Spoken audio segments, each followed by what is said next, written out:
This is Lewis Hart for Boxing Social in association with Empire Fight Store Forged Irish Stout. Delighted to be joined with Don Charles. We've just seen an impressive Harvey Dykes points of victory out there. Happy with what you saw out there from Harvey? 50-50. Very happy because we got the win. Won every round. I can't be unhappy. Obviously, there's a lot of work we've got to do. Go back to the gym, tidy him up. Also, the opponent has a big part to play in that. He just wasn't interested at all. So it's very hard to do this kind of dance alone. You need a dance partner who's willing to participate in the dance.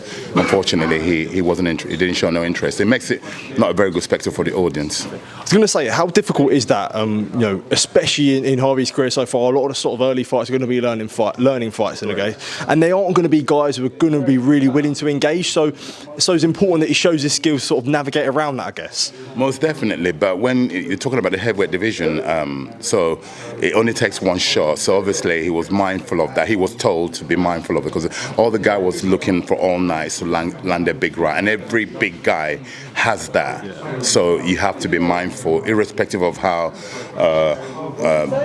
they're not being active in that ring. You still got to be wary because, like I said, that way it only takes one shot to spoil everything. And do you think with someone like Harvey and many of the other prospects that you've got coming through, when sort of the level steps up, we see that their level step up as well? Yeah, where there's more, I suppose you could say, jeopardy in a sense, and there's more danger. That's where we see the more dangerous side of Harvey, or maybe more dangerous side of Harry when there is, I suppose, more danger in front of him, I guess. More threat, most definitely. Again, it's one of those things where it gets somebody who's got ambition, yeah? You get an ambitious fighter in front of Harvey. Harvey's an exceptionally good boxer, hence why he was a national champion, because he's got good boxing abilities. So you get another boxer, for instance, tonight, had we had an opponent who's equally a good boxer, then you would have seen a better competition. Like I said, when you get a guy who's not interested to participate, just came there to survive, looking for one shot to spoil our night, and that's why you get. But we've got to learn. Faced with the same opponent in the future, we've got to learn in the gym how to deal with an opponent like that.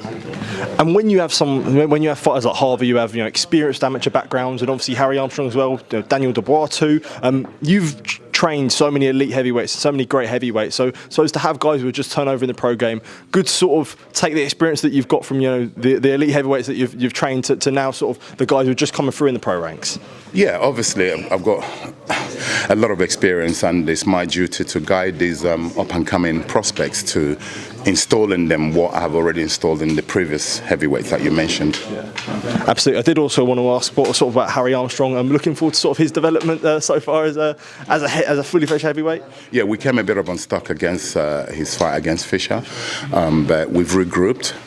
And watch this space. He's raring to go and to right the wrongs in his career so far.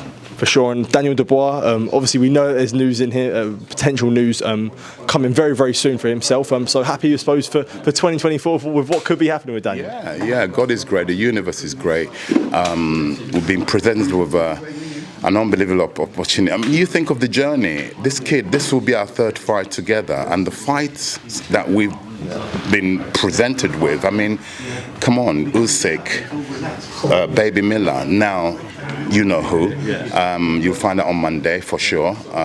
So I know I feel blessed. Daniel's already blessed, and he's going to become a champion, a world champion in the future. That's without a shadow of a doubt. And as a coach, when you have, I suppose, I think we might have sort of touched on this previously before in previous interview, but when you have, a new fighter coming on like Daniel Dubois or someone like that, you'd ideally, you always like a learning fight with them. I suppose you haven't really had to have that. As you said, you jumped in your first fight being Oleksandr Usyk, and then after that, obviously, Baby Miller, and then potentially another one coming soon. How do you sort of deal with that? I suppose it's learning on the job, I guess you could say. Well, yes and no, because that's where the experience comes into it. Like I'm fully qualified to be in my position because I've done my apprenticeship. So that apprenticeship that I served, it's taken 20 years. Yeah. May I remind the viewing audience, that it's taken 20 years to be where I am today. So I'm very equipped to deal with any potentials, any situation that's thrown at me.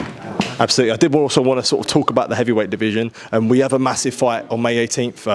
I did want to get your opinion on it. Tyson Fury, Oleksandr Usyk. You know, you've prepped for Oleksandr Usyk multiple times. So, sort of, how are you looking at this fight, or I suppose maybe on a Fury standpoint or as a neutral standpoint between the two fighters?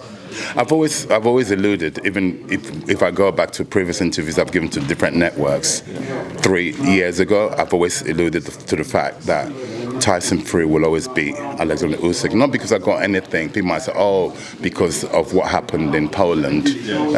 Although we won the fight before we lost the fight. But nevertheless, I'm just looking at it how I see. It's only my opinion. Okay, my opinion is that Tyson Fury brings his A game. There's only one winner in that fight, and that's Tyson Fury. But he has to bring his A game, be at his fittest, mentally and physically, the fittest he's ever been. Absolutely. Also, just a final one from myself. I did want to sort of bring up comments from Frank Warren at the presser. He did talk about Usyk being weak to the body. So that obviously, from what you saw in Poland on that night when Daniel Dubois fought him, so backing up the comments that there's a sort of a long history of Oleksandr Usyk being weak to the body. It's well documented. It's not new. Even prior to Daniel, my guy, flooring him in what was a devastating counter uppercut to the solar plexus, which landed on the borderline, was on the belt line, which 9.5 times out of 10 is given, and unfortunately it wasn't to be. But nevertheless, I'm not going to keep crying over it. We move forward. It's well documented that Usyk, yeah, he's susceptible to the body. He's weak in that area, and so I'm sure Fury. I don't have to be his coach to tell him what he's got to do. He's a big man. I've prepped someone in the name of Derek Chisora to fight Fury 3 times. Fury on his day will take your game plan, whether it's on a note or whatever. He will rip it up in 1,000 pieces and throw it back at you. That's how good the guy is. But on his day, and you know, he's had a couple of slip-ups against Ngannou. People are judging him on that. No, it looks like he's in incredible shape, and I think you're going to see something magical on the 18th. For sure. Don, thank you for taking time to speak to me. Always good to catch up with you, and I'm sure it won't be too long before we're catching up soon. So I do appreciate it, and yeah, all well on the win tonight, mate. Appreciate it. Thank you.